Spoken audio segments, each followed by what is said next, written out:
l'heure actuelle, on est en train là, de secouer les pruniers là, pour faire décrocher les fruits les moins solides. Alors, c'est ainsi que la CAQ a perdu quelques joueurs, que le Parti québécois même a perdu quelques joueurs, et que, en fait, c'est l'application d'une stratégie mise au point déjà depuis une bonne vingtaine d'années par le Parti libéral, qui s'est doté d'une espèce d'escouade du linge sale, si on peut appeler ça comme ça, et qui est chargé d'éplucher les plumitifs de tous les palais de justice au Québec pour découvrir de l'information sur les candidats des divers partis et évidemment essayer d'obtenir des renseignements qui seraient de nature à compromettre les candidatures déjà annoncées. Alors, on voit ce que ça donne dans le cas de la CAQ qui encore, c'est aujourd'hui ou hier, a dû renoncer a dû en fait montrer la porte à un candidat dans le comté de Saint-Jean sur le Richelieu, dont on a découvert évidemment grâce aux médias, hein, et on devine lesquels, il y avait que ce candidat-là avait un passif assez lourd en matière d'infraction à la loi sur les permis d'alcool, qu'il était un tenancier d'un établissement et que, mon Dieu, il se passait des choses assez étranges dans son établissement et qu'il avait reçu des avertissements et des sanctions à plusieurs reprises. C'est le genre d'information qui aurait dû être découverte dans le processus d'approbation des candidatures. Mais, comme je l'ai déjà souligné à quelques reprises dans le passé, c'est que le parti, la CAQ, n'est pas un parti encore très organisé. En fait, à voir son fonctionnement, son cheminement jusqu'ici, on est plutôt de tenter de dire qu'il est plutôt désorganisé. Et ça montre finalement, ça traduit un manque d'expérience certain. Il devrait savoir que le Parti libéral fait ce genre de vérification-là.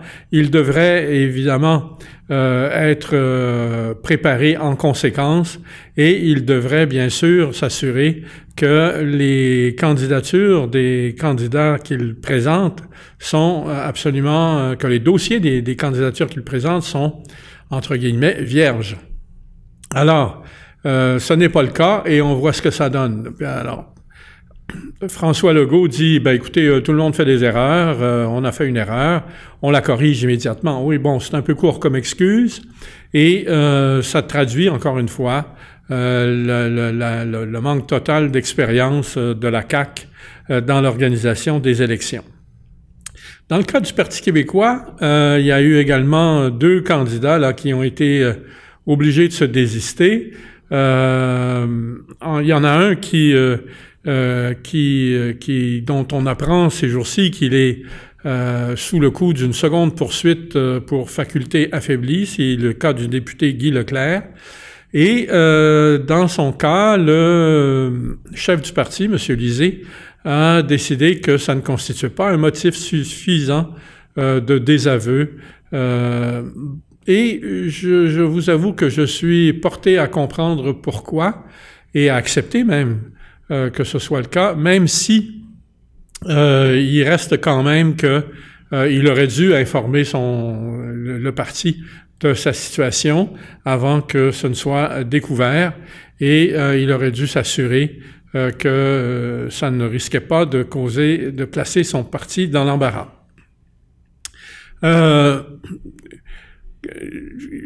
Quand je vous ai dit là que les partis faisaient des vérifications, ça va loin. Je me souviens que dans mon propre cas, quand je me suis présenté comme député en 1994, le jour même du déclenchement des élections, un bulletin de nouvelles de Radio-Canada à 1h de l'après-midi annonçait que j'étais sous le coup de sanctions, enfin pas de sanctions, mais de poursuite pour excès de vitesse. Hein? On comprendra, là, j'avais eu j'avais commis des excès de vitesse. Évidemment, dans cette époque-là, j'étais président de l'Association des manufacturiers au moment où je suis devenu candidat et je devais me rendre toutes les semaines, des fois 2 fois par semaine, à Québec. Alors, bien sûr que quand on est obligé de faire ces trajets-là à cette fréquence-là, la tentation est assez forte à un moment donné d'accélérer plus que ne le permet le code de la route, de façon à gagner du temps parce qu'on est toujours astreint à des horaires serrés. Alors oui, ça m'a donné des contraventions pour excès de vitesse, mais de là à penser que ça deviendrait un enjeu lors de la campagne électorale, je vous avoue que je m'étais jamais rendu jusque-là, et c'est donc avec beaucoup de surprise que j'ai découvert que je faisais les manchettes du bulletin de nouvelles ce jour-là, pour ce motif-là. Bien sûr que ça ne portait pas à conséquence, mais l'idée n'est pas tellement que ça porte à conséquence. L'idée, c'est de rapetisser la stature du candidat, de la ramener par tous les moyens pour tenter de démontrer qu'il n'est pas fiable et bien sûr que c'est parce que c'est un candidat d'un autre parti que le Parti libéral. Ce sont des tactiques qui sont assez méprisantes. Ça va loin. On m'a même, parce qu'il y avait quelqu'un qui avait omis de faire une correction au statut d'une entreprise dans laquelle j'avais investi et de laquelle je m'étais retiré. Ça a même été jusqu'à ce que la presse dise que j'étais coactionnaire d'une entreprise dans laquelle avait investi le fils du tyran congolais Mobutu Sese Seko, et que la presse fasse un grand article à ce sujet. Alors que j'avais démissionné sitôt que j'avais été informé de la présence de ce personnage, ce triste cire au conseil d'administration de l'entreprise dont j'étais actionnaire. Bref, tout ça pour vous dire que ça joue très dur dans une campagne électorale et que tous les moyens sont bons pour ternir la réputation des candidats d'un autre parti. Le Parti libéral lui-même n'est pas toujours à l'abri de ce genre de choses et évidemment, bon, il a une expérience qui et surtout des candidats élus de longue date qui lui ont permis d'éviter des problèmes. Mais n'est pas dit qu'un jour, il se retrouvera pas lui non plus dans la mire. Et d'autant plus que finalement, ce ne sont pas uniquement les candidats qui doivent être dans la mire, mais également, pas les candidats, mais les nouveaux candidats, pardon, mais également les députés, même les ministres et même le premier ministre, parce que on sait que dans le cas de Philippe Couillard, comme dans le cas de Jean Charest qui l'a précédé, c'était pas nécessairement des anges auxquels on pouvait donner le bon Dieu sans confession, au contraire, et c'est des gens qui ont beaucoup de choses à se reprocher. Alors pour l'instant, ce qui est remarquable dans cette campagne électorale qui tarde à prendre son élan, c'est justement qu'on ne mette pas aucun des partis d'opposition ne viennent pas souligner jusqu'à quel point, sur le plan de l'intégrité, le Parti libéral a des choses à se reprocher et que normalement, c'est lui qui devrait être sur la défensive. Est-ce que ça va être abordé d'ici la fin de la campagne électorale? On le souhaite, parce que finalement, l'enjeu principal de cette campagne, c'est l'intégrité de l'État. Et je vais vous dire que sans intégrité de l'État, il n'y a pas d'éducation, il n'y a pas de mesures sociales qui tiennent, il n'y a rien qu'on soit en mesure d'assurer parce que tout est à la merci des prédateurs qui s'enrichissent sur le dos de l'État, donc sur votre dos à vous, pendant que ils exercent le pouvoir. Alors là-dessus, le Parti libéral a des comptes à rendre et encore, jusqu'ici, dans la campagne électorale, il n'a pas été appelé à les rendre, tout simplement parce qu'il a réussi, par les manœuvres que je viens de vous expliquer, à placer les autres partis sur la défensive. Cela dit, il faut quand même constater que jusqu'ici, tous les partis ont présenté des mesurettes sans grande ambition. En fait, même, je veux dire, on est en train d'assister là à la municipalisation du débat, d'un débat qui était autrefois celui d'une nation en devenir, que Philippe Couillard a ramené aux dimensions d'une province et que, à l'heure actuelle, on est en train de ramener aux dimensions d'une municipalité, sinon d'une grosse bourgade. Alors, comme débarque, on peut difficilement trouver plus grosse que celle-là, plus importante que celle-là, et on tarde à voir les débats prendre de la hauteur parce que, finalement, l'absence de la hauteur de hauteur dans ces débats nous présage un avenir plutôt sombre. Alors, quant à la performance des chefs, comme je l'ai dit, Couillard s'en tient autant que possible à des très prudent parce qu'il se sait vulnérable et c'est pourquoi il a accepté, par exemple, d'endosser la démarche que proposait Jean-François Lisée de créer un front commun des partis pour défendre la gestion de l'offre. Et de cette façon, il cherche par tous les moyens à éviter les mauvais coups. D'ailleurs, cette question du libre-échange, on doit l'aborder parce qu'elle est en train de prendre une importance considérable, d'autant plus qu'en toute fin de la semaine dernière, vendredi, une indiscrétion des médias qui couvrent la Maison-Blanche nous a permis d'apprendre quelle était l'intention véritable de Donald Trump, qui était littéralement de tenir le Canada à l'écart de l'accord de libre-échange qu'il venait de conclure avec le Mexique. Et l'argument de Trump est simple, c'est de dire, écoutez, le libre-échange ne nous a pas profité à nous, il a surtout profité au Canada et au Mexique, et il est temps qu'on rétablisse la situation. Le problème avec cette démarche-là, c'est qu'elle se trouve à contester pour des raisons purement opportunes électoralement à l'heure actuelle, avec les problèmes de l'industrie laitière américaine, et c'est un moyen pour Trump de se gagner des appuis dans ce milieu qui lui est traditionnellement acquis. Alors, il faut qu'il sauvegarde absolument cette base électorale-là, et c'est pourquoi il tire à boulet rouge sur la gestion de l'offre dans le domaine du lait, notamment, bien sûr, les programmes de gestion de l'offre du gouvernement qui sont contrôlés par le fédéral depuis une loi de 1949 confirmée ou validée par la Cour suprême en 1952. Donc, le fédéral a compétence en matière de gestion de l'offre des produits agricoles. Et bien sûr, il faut aussi comprendre que ce n'est pas parce que vous avez la compétence sur le plan juridique que nécessairement sur le plan politique, vous allez être capable de l'exercer sans que ça vous retombe sur le nez si vous l'exercez contre les intérêts des gens qui vous soutiennent.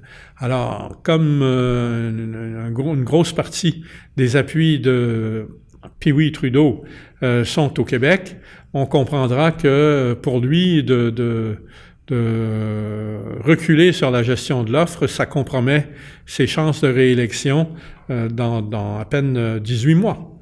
Alors, voilà, c'est la partie qu'il se joue, même si il y a d'autres aspects, comme bien sûr les clauses comment dirais-je, d'arbitrage en cas de litige, auquel le Canada tient beaucoup, parce que, bien sûr, quand vous avez comme voisin les États-Unis, un voisin aussi puissant, il est bien capable de vous écraser en levant le petit doigt le matin Et donc, il faut absolument que vous ayez des protections en cas de litige, de façon à éviter justement de vous retrouver trop malmené, comme ça a été le cas, par exemple, dans le dossier du bois d'œuvre, un dossier, encore une fois, qui tenait particulièrement une place importante pour le Québec. Alors, il y a aussi, évidemment, le fait que si le Québec, à l'heure actuelle, est le plus grand bénéficiaire des programmes de gestion de l'offre, il faut aussi comprendre que l'Ontario, elle aussi, a des intérêts en ce qui concerne son secteur automobile, parce que il est essentiellement concentré en Ontario, enfin ce qu'il en reste, parce qu'il faut comprendre que depuis 1985, la part du secteur manufacturier dans le produit intérieur brut du Canada a considérablement baissé. Elle est passée d'environ 37% à environ 15%, alors que les services financiers, qui ne représentaient que 12%, occupent aujourd'hui la place qu'occupait à l'époque le secteur manufacturier. Donc, il y a eu énormément de pertes d'emplois dans le secteur manufacturier. Même pour l'Ontario, le secteur manufacturier n'a plus l'importance qu'il avait, mais malgré tout, l'industrie automobile demeure une composante importante. Et d'autant plus que, finalement, on découvre avec le temps que c'est le secteur manufacturier qui est le véritable moteur de la richesse économique. C'est la transformation industrielle qui ajoute de la valeur à la production. Et c'est finalement ça qui a permis le développement de la classe moyenne aux États-Unis et au Canada. Cette classe moyenne-là, à l'heure actuelle, encaisse des coups durs et elle est de plus en plus menacée. Donc, il est nécessaire de rétablir rapidement l'équilibre. Et c'est évidemment le sens qu'il faut donner aux interventions de Trump, qui cherche par tous les moyens et y compris même des moyens illégitimes dans un contexte de libre-échange comme celui de rétablir des barrières douanières et tarifaires, de ramener des emplois aux États-Unis dans le secteur de l'industrie et évidemment de rebâtir la classe moyenne qui a littéralement fondu au cours des 20 dernières années. Alors, c'est la situation dans laquelle on se trouve à l'heure actuelle et c'est ce qui explique beaucoup les positions du gouvernement américain à l'endroit du gouvernement canadien. Si bien qu'on est obligé de conclure que finalement, bien sûr que le style de Trump est agressif, arrogant, mais qu'il n'est pas du tout certain que si c'était un autre président, hormis les questions de style, on aurait des résultats très différents. Alors, les négociations ont repris à Washington aujourd'hui entre le Canada et les États-Unis, malgré les interventions intempestives de Trump de la semaine dernière. On dit que les négociations se déroulent de bonne foi, mais en bout de ligne, il faut comprendre qu'à un moment donné ou à un autre, on va heurter un mur. Et ce mur-là va nous dire de quelle façon Trudeau va s'y plier ou bien le laisser tomber complètement et puis accepter que le Canada se retire du libre-échange. Ça aurait des conséquences, il faut en être très conscient. Et bien entendu que le gouvernement fédéral les examine. Bien entendu qu'il fait toutes les représentations aux États-Unis pour s'assurer que les Américains comprennent bien que leurs intérêts sont en jeu aussi.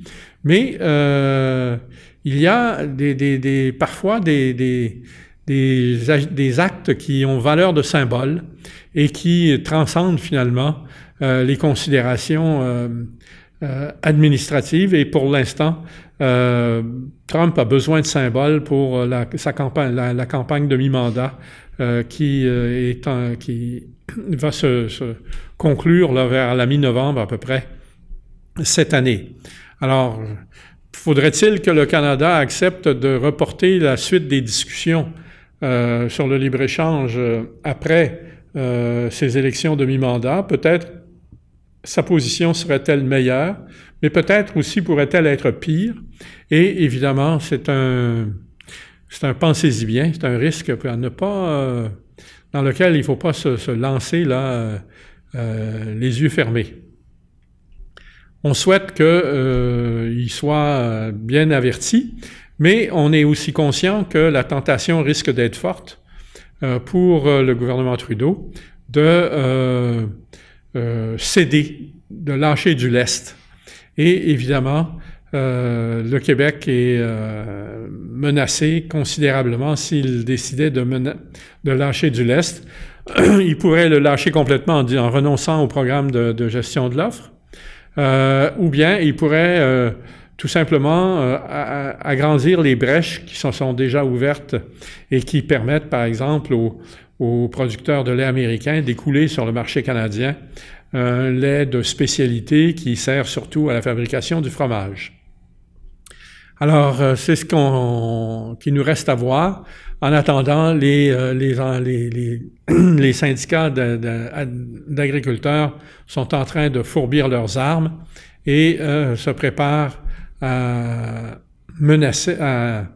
manifester de façon véhémente s'il fallait que le gouvernement fédéral prenne une décision contraire à leurs intérêts. Autre sujet sur le plan national canadien sur lequel on doit revenir cette semaine, c'est évidemment les développements dans le dossier Trans Mountain. On sait que la semaine dernière, la Cour fédérale a finalement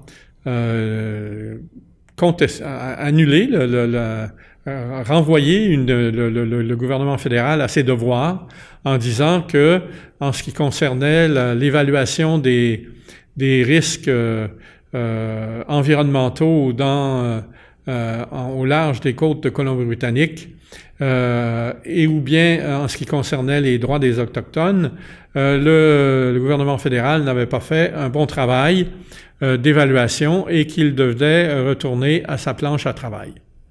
Ça survient dans un contexte où, il y a à peine quelques mois, le gouvernement fédéral s'est engagé à dépenser une somme considérable, pas loin de 4,5 milliards, pour acheter la compagnie Trans Mountain. En fait, ce qu'il a fait, c'est d'abord garanti à la compagnie Trans Mountain, qui était l'opératrice du pipeline qui devait transporter du gaz et du pétrole depuis l'Alberta jusqu'au port de Vancouver, que ce pétrole-là, ou que ce transit-là, finalement, se ferait dans des conditions sûres. Évidemment, la décision de la Cour fédérale place le gouvernement fédéral dans une très mauvaise situation. D'abord, c'est un tribunal qui le contrôle, qui le dirige. C'est pas un tribunal, c'est pas une cour supérieure de province, même s'il les contrôle lui aussi, mais il les contrôle pas directement comme c'est le cas pour la Cour fédérale. Et c'est donc particulièrement embarrassant de voir son propre tribunal le dénoncer et suggérer qu'il n'a pas fait son travail.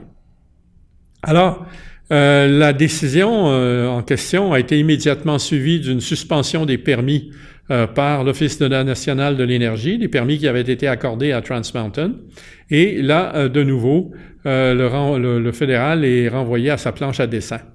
Donc, mauvaise nouvelle, d'autant plus qu'immédiatement après ça, la première ministre de la Colombie-Britannique, Rachel Notley, du Parti néo-démocrate, en a profité immédiatement pour se retirer du programme de taxes sur le carbone géré par le gouvernement fédéral, en disant que ça n'avait plus sa raison d'être dans un contexte pareil. Et vous voyez là véritablement la patate chaude avec laquelle se retrouve pris le gouvernement fédéral. D'abord, il doit rassurer l'Alberta que son pétrole va être transporté. Il doit convaincre les Autochtones que leurs droits vont être dûment prise en compte dans toute mesure éventuelle.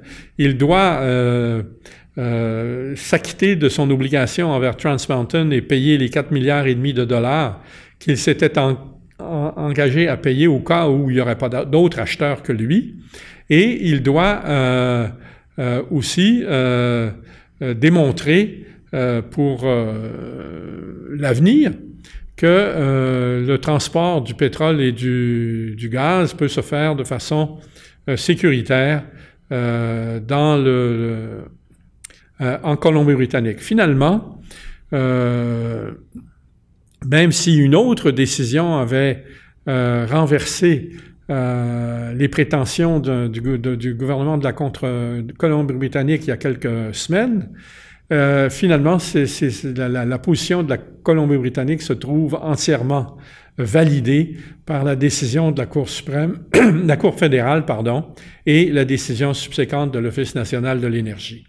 Alors, vous voyez le panier de crabes dans lequel s'est fourré le gouvernement Trudeau, et il n'est pas du tout certain qu'il va être capable de s'en sortir sans, encore une fois, sacrifier des intérêts qui vont évidemment se retourner sur lui lors de la prochaine campagne électorale fédérale.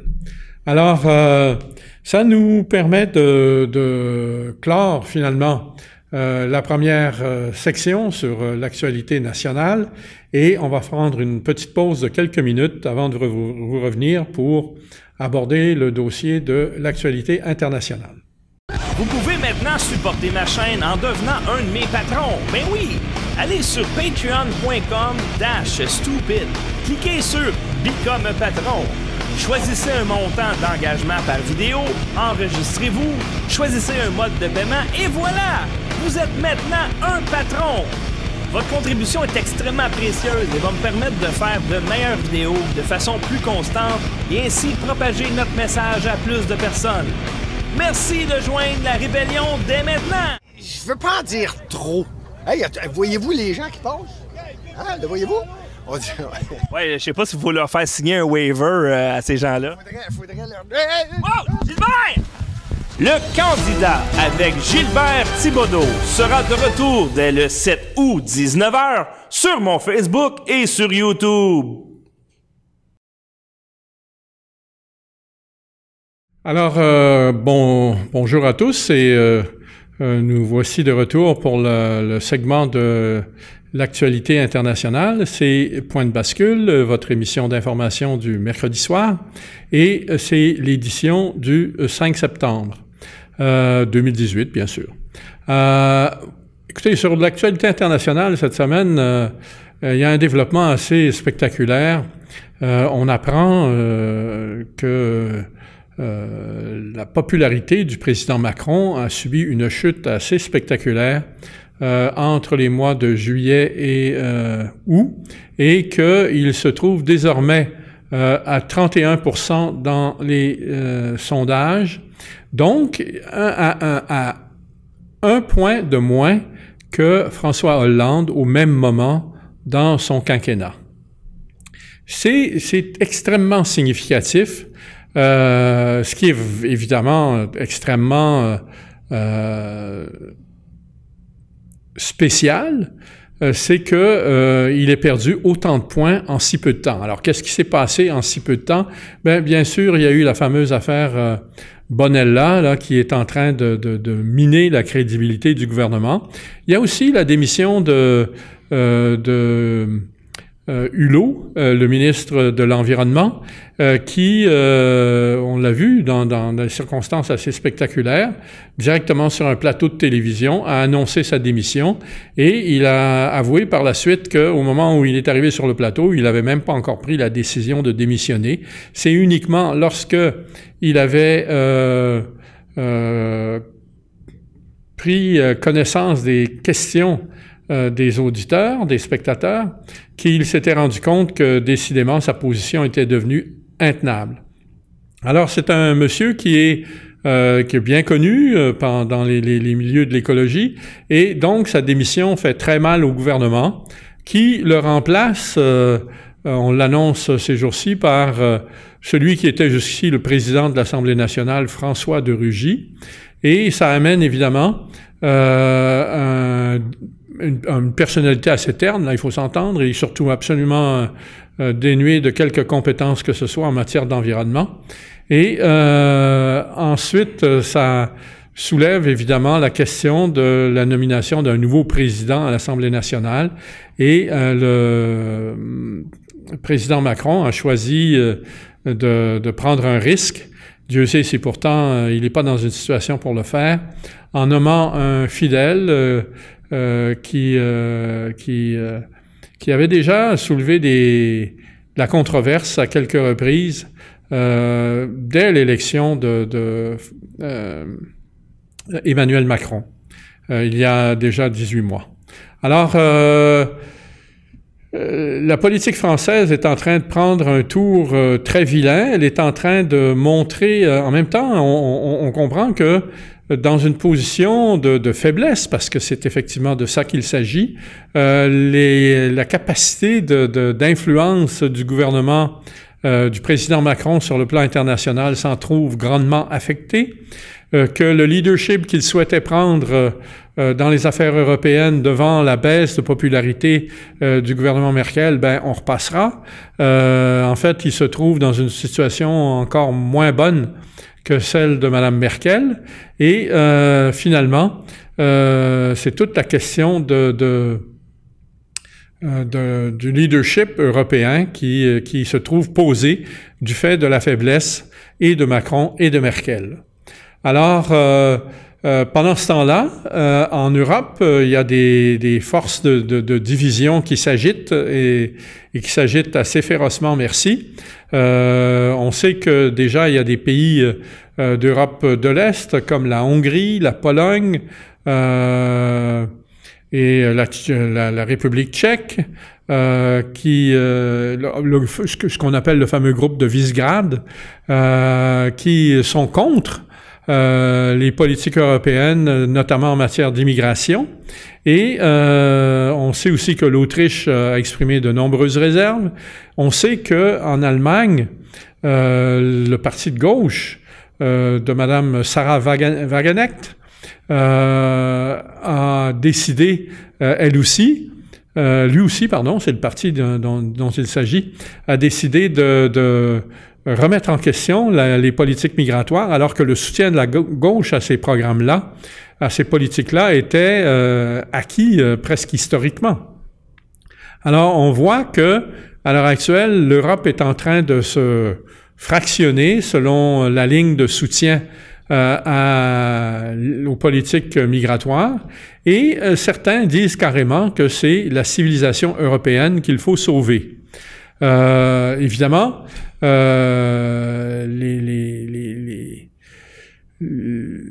les nombres qui ont été acceptés au cours des dernières années sont tellement importants qu'ils ont modifié complètement l'équilibre démographique de pays comme la Suède, qui à l'heure actuelle assiste à une montée assez surprenante de la droite, alors que historiquement, on le sait, la Suède est un pays de tradition socialiste, mais que devant les problèmes soulevés par l'intégration ou l'impossibilité d'intégrer correctement l'immigration, les comportements déviants de celle-ci, on est en train d'assister à un ressac très, très marqué. Et dans le cas, par exemple, de ce qui s'est passé dans une ville en Allemagne, je pense qu'il s'agit de Chemnitz, ces jours derniers, on est en train d'assister à des révoltes là, populaires assez imposantes. Alors, en plus de ça, un pays comme l'Italie aussi conteste les problèmes de migration, mais pour des raisons essentiellement économiques, en disant, écoutez, on n'a pas les moyens d'intégrer ces populations-là.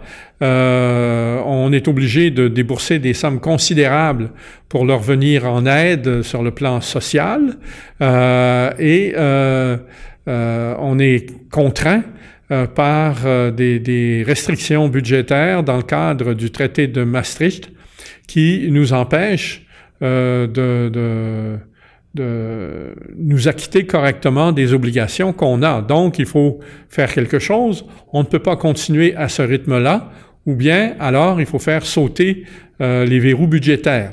Et il semble bien que l'Italie soit en train de préparer justement un coup de cette nature-là, parce qu'il doit déposer vers la mi-septembre, vers le 19, si ma mémoire est fidèle, son budget, et il risque d'aller carrément à l'encontre des directives de Maastricht, donc de risquer de placer l'Italie en opposition frontale avec la bureaucratie de Bruxelles.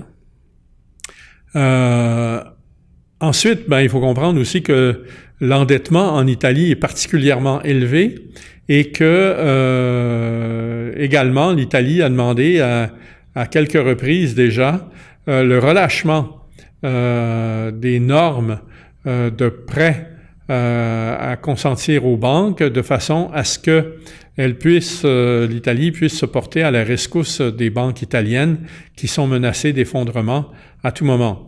Encore une fois, ça viole les directives de la Banque centrale européenne et il faut voir de quelle façon ces choses-là vont aboutir dans les semaines, littéralement dans les semaines qui viennent. Alors, comme on le voit, la situation en Europe est très mauvaise. Elle l'est également aux États-Unis.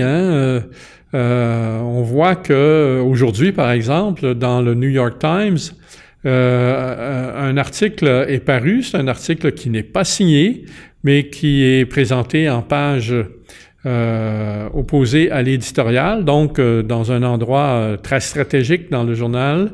Et c'est le témoignage d'un membre du personnel de la Maison-Blanche qui reconnaît clairement appartenir à une cellule d'opposition à Trump et qui dit qu'il y a plusieurs personnes qui sont dans la même situation que lui et que ces personnes-là cherchent par tous les moyens à neutraliser l'action du président Trump. Alors, vous imaginez là à quel point la situation est rendue grave lorsque, à l'intérieur même de la Maison-Blanche, contrôlée en principe par le président, il y a désormais des personnes qui affichent leur dissidence et même leur opposition et qui le font de façon très publique dans les pages du New York Times. Bien sûr, pour le New York Times, tout ça, c'est du bonbon. Eux, ils sont dans un exercice qui vise à comment dirais-je, démolir la présidence de Trump, à l'abattre. Et ils sont en train, à l'heure actuelle, de faire un travail, un saccage incroyable, en complicité avec le Washington Post, dont on a vu deux journalistes émérites. La semaine dernière, il s'agissait de Carl Bernstein, et cette semaine de John, est-ce que c'est John ou Robert Woodward? Je pense que c'est John Woodward, qui sont tous les deux des vétérans du Watergate. Ce sont ces deux journalistes-là, ensemble, qui ont éventé finalement, qui ont du scandale du Watergate. Alors le fait que c'est des gens qui jouissent dans le métier d'une réputation considérable, ils ont gagné des prix Pulitzer tous les deux, et évidemment de les voir s'en prendre aussi directement à la présidence, ça constitue un signe de la force avec laquelle des forces contre lesquelles Trump doit désormais composer, non seulement dans l'État profond américain, mais au sein même de sa Maison-Blanche, de son gouvernement. C'est une situation à suivre, elle va mal se terminer et on ne sait pas trop encore de quelle façon. Bien sûr que pour l'instant, le dossier de l'impeachment, de la destitution finalement du président Trump n'est pas encore très complet, très probant. et qu'il va falloir, s'ils choisissent cette voie-là, qu'ils trouvent des arguments encore plus frappants. Mais ce qu'il faut comprendre dès maintenant, c'est à quel point cette situation-là est en train de créer de la pression sur le président Trump, de l'isoler complètement et de l'empêcher finalement de gouverner, d'exercer son mandat de président. Alors, le seul recours qui lui reste, évidemment, c'est qu'il est le commandant en chef des armées. Et c'est sans doute la seule prérogative là qu'il va être en mesure d'exercer. Il a choisi pour l'entourer un ministre de la Défense, un secrétaire à la Défense qui est issu du corps des Marines, le général Mattis, un autre général qui est également issu du corps des Marines, qui fait office de chef de cabinet, le général John Kelly, et le corps des Marines est directement a juré loyauté et fidélité à la présidence. Alors, vous comprenez que quand on ne dispose plus que de ces leviers-là, les moyens qu'on peut employer pour arriver à faire sa marque sont plutôt limités et que ça risque de prendre une tournure militaire inquiétante assez rapidement.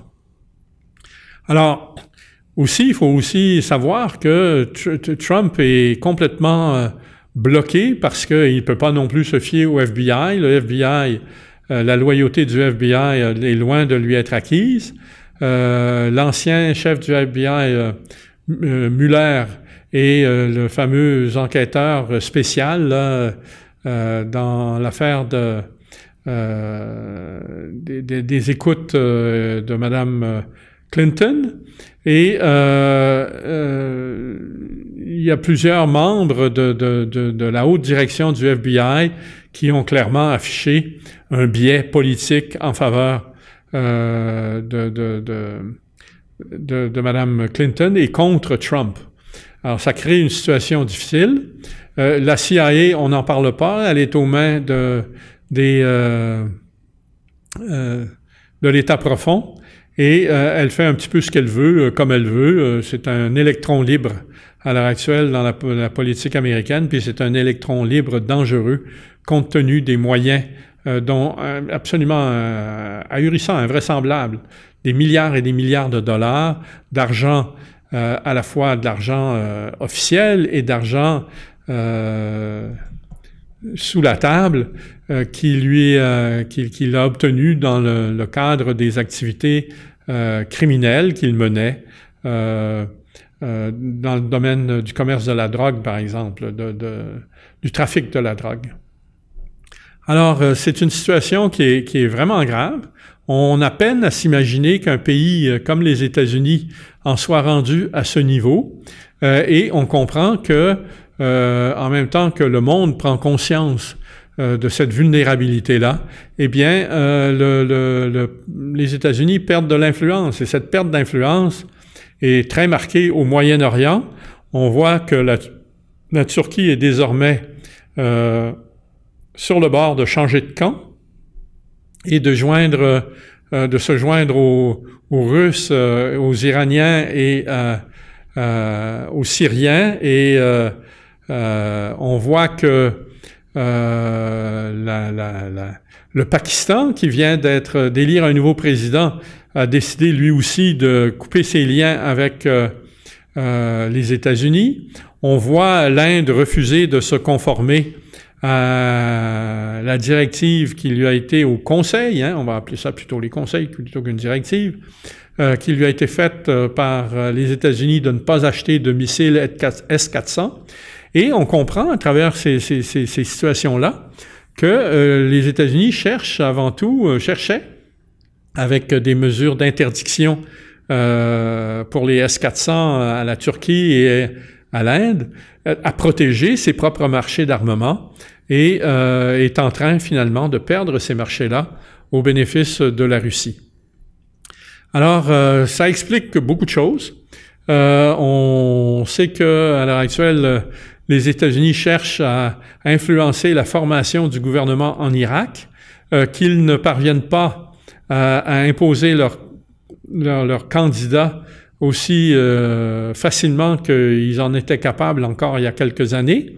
Et on voit que malgré le fait qu'ils aient occupé l'Iran pendant plusieurs années, ils n'ont pas réussi à se gagner les appuis de la population, ni évidemment de la classe politique.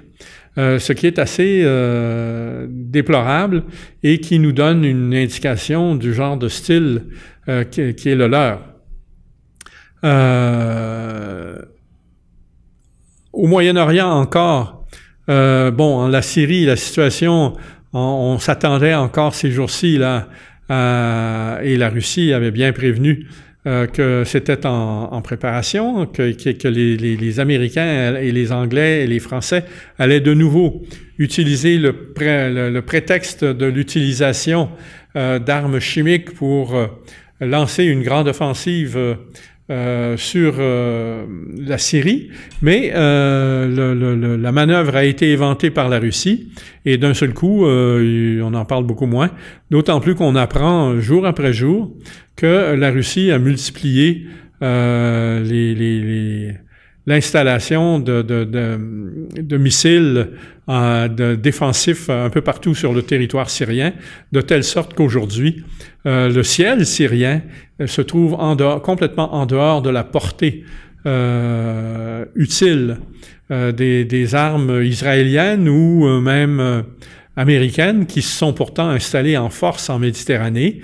Mais les Russes les ont pris de court et eux aussi ont installé des forces en Méditerranée. Et d'ailleurs, il y a une flotte d'à peu près une dizaine de navires, sinon davantage, qui à l'heure actuelle est en plein exercice militaire au large des côtes de la Syrie, une force russe, et qui finalement rend impénétrable le ciel syrien, que ce soit par avion ou par missile. Alors, Israël se trouve évidemment contrecarré dans ses plans, tellement que, à l'heure actuelle, la question se pose carrément de savoir si elle ne va pas devoir renoncer au Golan. On apprenait encore aujourd'hui que les troupes russes, de même que celles de l'OTAN, parce qu'il faut rappeler, de l'ONU, pardon, parce qu'il faut rappeler que sitôt arrivés sur le Golan, les Russes se sont empressés de rappeler les forces de l'ONU qui avaient été mises en place déjà dans les années 1980, et qui s'étaient retirées devant l'extension des conflits, mais là, ils se sont de nouveau installés et ils ont fait opérer place nette sur le Golan et ils ont éliminé du Golan toutes les principales caches d'armes lourdes qui servaient aux terroristes terroristes armés par Israël, hein, on ne se cachera pas, et par les États-Unis, pour contrôler la frontière avec la Syrie et assurer à Israël la protection dont elle estime avoir besoin.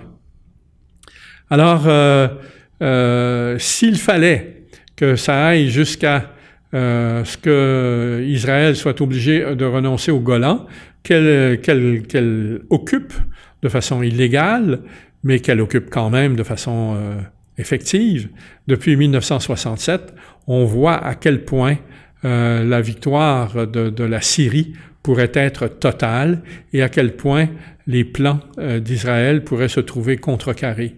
On se souviendra également que on a découvert il y a quelques années des réserves importantes de pétrole sur le plateau du Golan et que, évidemment, Israël comptait bien pouvoir les exploiter en vertu de l'annexion qu'elle avait faite, encore une fois, dans les années 1980, mais annexion qui n'avait jamais été reconnue par les Nations Unies.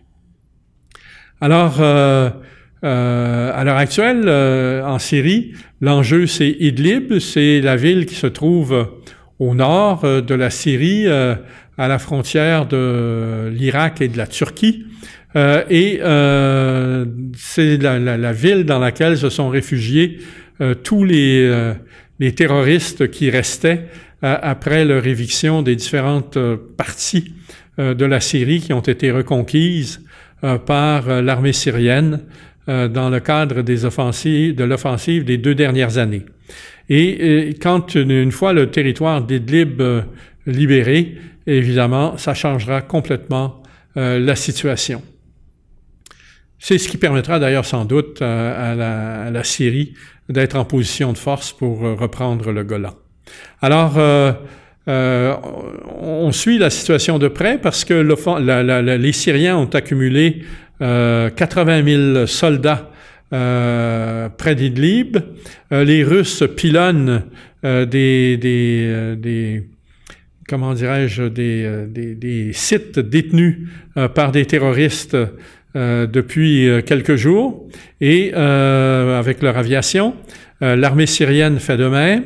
Il y a déjà des escarmouches qui se sont produites et on attend à l'heure actuelle finalement la position finale de la Turquie sur la question de savoir si oui ou non elle va se ranger du côté de l'Iran et de la Russie pour favoriser l'évacuation des terroristes d'Idlib.